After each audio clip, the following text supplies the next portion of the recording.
Greetings. I tell you what, I'm already not having a good time. Camera still doesn't work because the memory card's failed.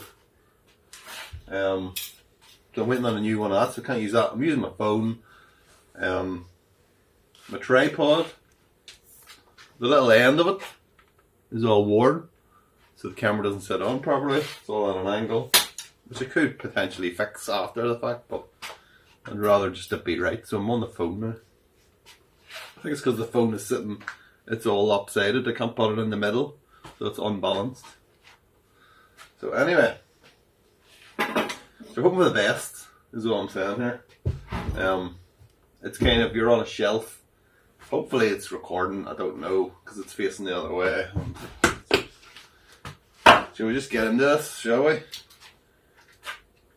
It's like, at this time I imagine most people would say, to hell with making a video, I'm not going to bother doing it. But me, I'm a professional.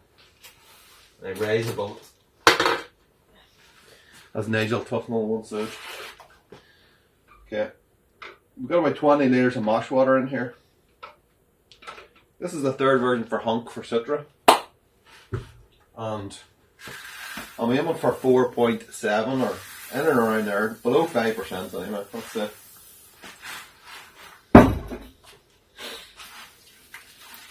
And because of that, I had to change things around a good bit.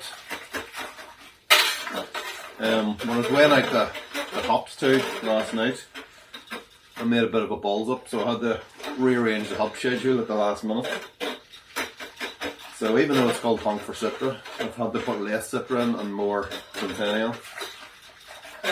So, the way it is. I was watching football, what can I tell you, and I was a bit distracted.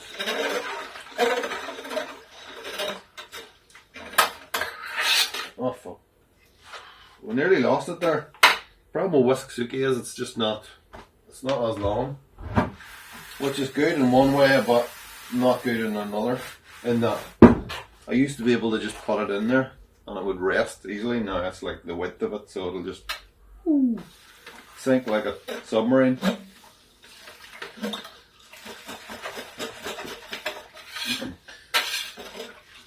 So yeah, Honk for Citra. So the grain bill is, I've finally finished the bag of Maris Otter that I had, and I'm on to into the bag of Golden Promise. Those are the next kind of base malt I'm using. So it's kind of a mix of those two. I think there's like over 2 kilos of the Maris and then another kilo or so of the Golden Promise. Also got a bit of Vienna in there, about 250 grams. And we have some flaked barley as well. Just trying to give it a bit of mouthfeel.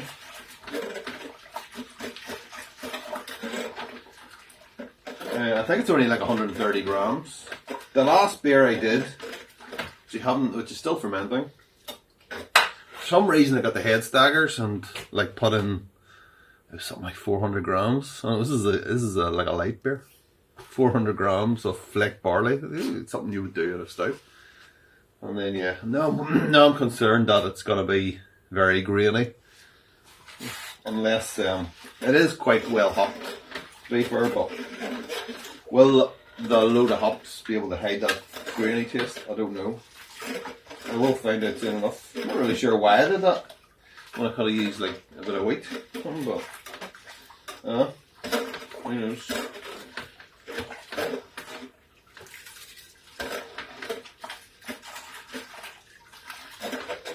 Or I could have used both. Oh! Nearly lost it again. Nearly lost it again, lads. See, I'm not really giving it loads here. I'm already half fed up. Got the hay fever as well too. It's like the middle of June or the end of June, and just so it's really kicking in now.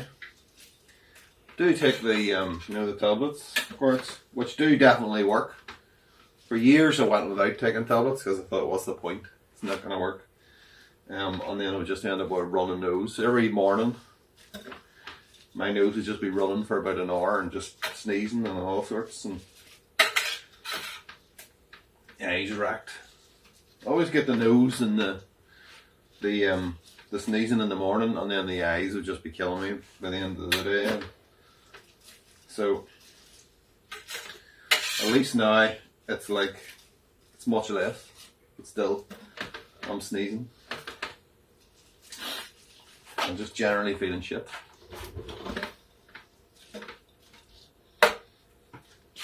Right, okay, let's make an effort here, please. Okay, I might come out and give that a good stir every now and again. I've put a couple of handfuls of like rice hulls, or sorry, oat husks in it, because there's also, what I forgot to tell you, there was like nearly, I think there's 850 kilos of rye in there as well. And yeah, we don't want a stuck mash or a stuck sparge, so that was the reason for that. Okay, so let's get the pump down a little bit, otherwise it'll all be pancaked to the bottom. It will stick.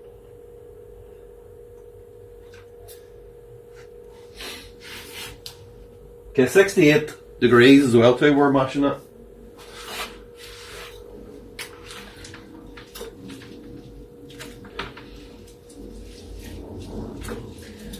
And that would be for 1 hour.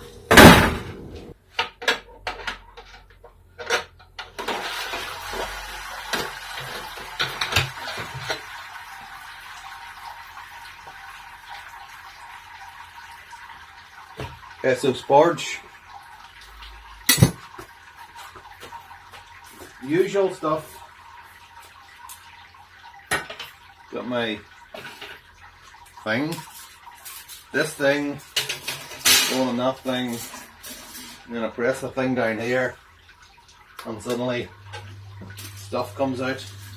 This is why I don't do instructional videos.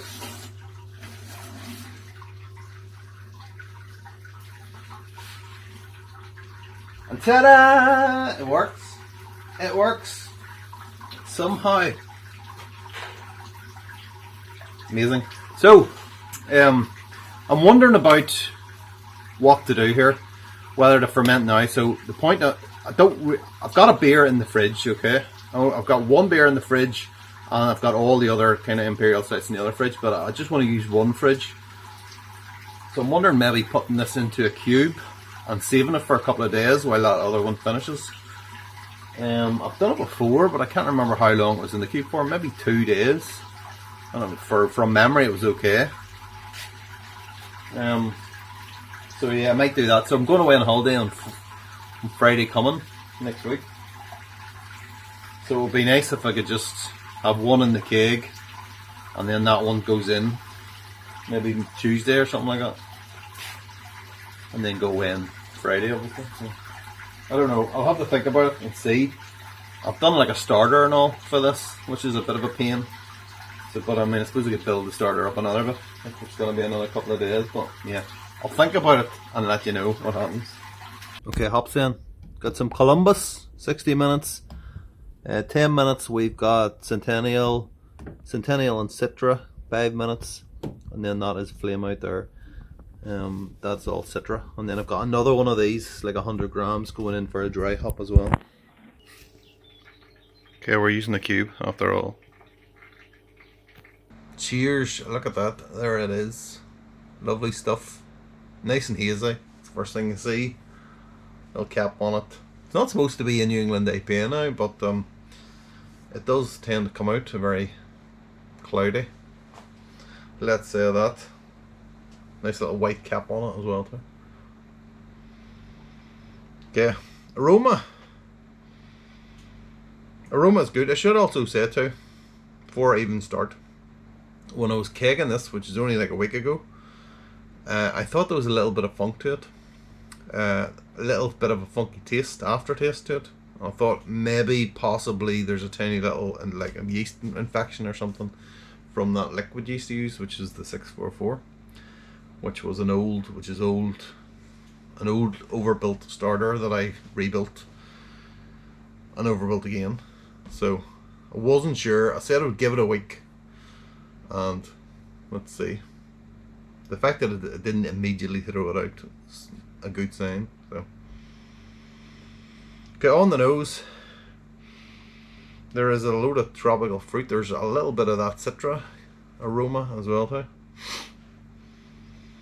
but lots of tropical fruit. It's not the rain. I mean, I've been sitting here like for 5 minutes waiting for the rain to go over before I can make this video. Now there's the fridge on. Ignore it. Rise above it. Just rise above it. Come on. So easily distracted. Okay, it smells really nice, okay? Really good. Really inviting. Fruity. Fruity in a tropical way, but also that little bit of like Citra in there as well. I think there's like 100 grams. There's 100 grams of Citra. Dry hop. I mean, it's not...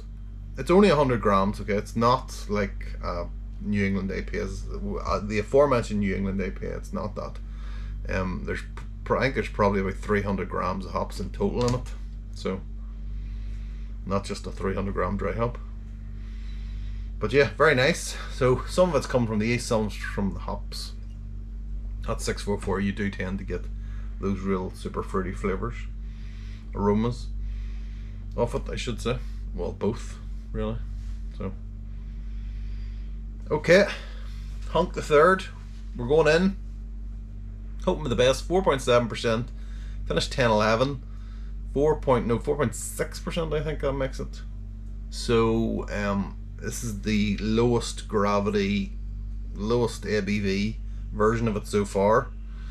Let's see what it's like. Please don't be impacted.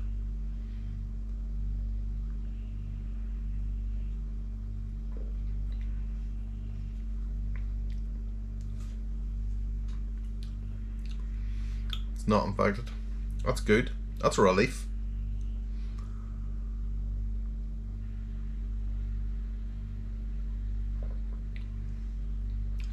Light body on it. Well, it's not just light. I don't think it's maybe medium to light. We've got, in terms of the grain bill, we've got, let me see, hold on. Got the recipe in front of me here. We used a combination of Maris Otter and Golden Promise, just presumably finishing one bag off and going into another.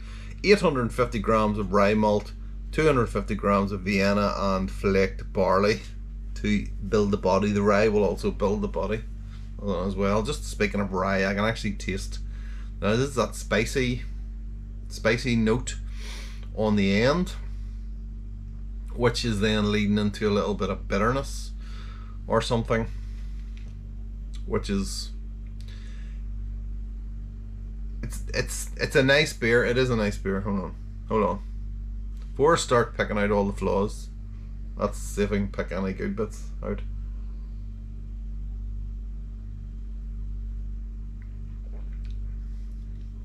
It's not huge amount of carbonation on this. I always like to keep it fairly low, as you would like with a New England IPA actually. That's 3 times I've said New England IPA, that's 4. So it's, which is not, it's an, technically it is an American, it was an American IPA, the first version. It's now an American Pale Ale, according to BJCP, and if BJCP says it, then that's how it is. It's quite easy to drink, quite pleasant.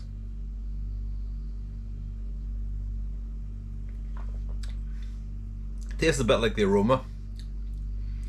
Bit of tropical, bit of Citra. I wouldn't say it's a lemon and lime type thing. It's something else. Maybe a little bit of touch of grapefruit, maybe.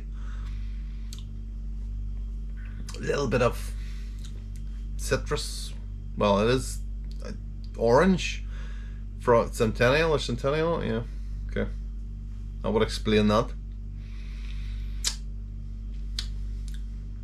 And then it finishes out on that spicy note come bitterness. So it's a nice beer, okay? I like it. It's not infected, so that's, you know, that's double points. But yet,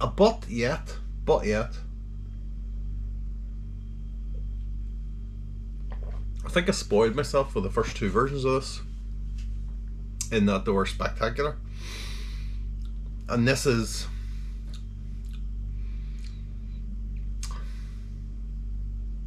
it's okay. It's a little, I would say it's a little unbalanced.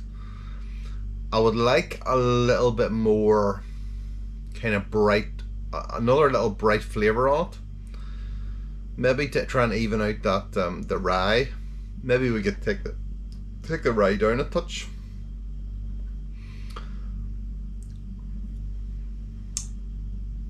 If it is causing that bitterness.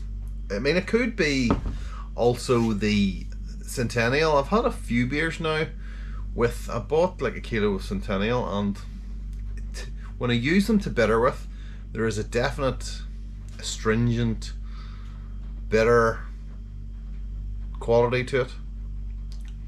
The flavour's still there with the kind of orange and all that, but for whatever reason the bitterness just seems to be slightly different than before, than the previous batch or whatever. And you know, it always changes between harvests, like, but it's curious that.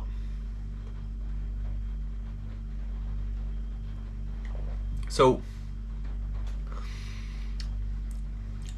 but you know what? It's a decent beer. I think I'm gonna do another version of it. Well, I will do another version because this is definitely one of my favourite beers at the minute. We'll see. I think the ABV is right. We might need to tweak the recipe. I'll have a look at it and see. Say it's maybe just a little tiny bit unbalanced. But I'm in my head, I'm thinking of the other versions, which was like 5.6, and I don't know what the last one was, 6.3 or something like that. It was something crazy. But they were amazing. Maybe they were amazing because of the ABV. I don't know, but yeah, we will. I'll work on it and see what we can do. I think there is definitely, we can do 4.6% and still it turn out good. The body on it is pretty good considering it's 4.6. It's just, as I say, it's a little bit something not quite right with the hops, whatnot. A little bit maybe bitter, not enough fruit flavors, whatever. But yeah, I don't want to sound like I'm this. I mean, I think to me, saying it out loud makes it seem like I'm disappointed or something with it, but I'm not disappointed at all.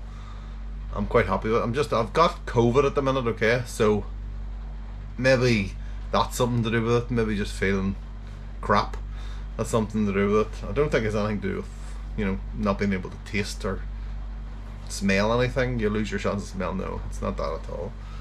But yeah, maybe that accounts for the lack of enthusiasm.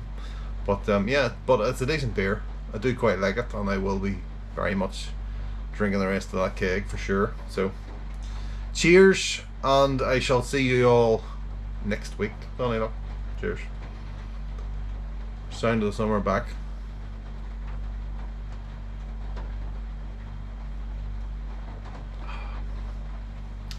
And keep your Dua Lipas and your Sabrina Carpenters. It's not me.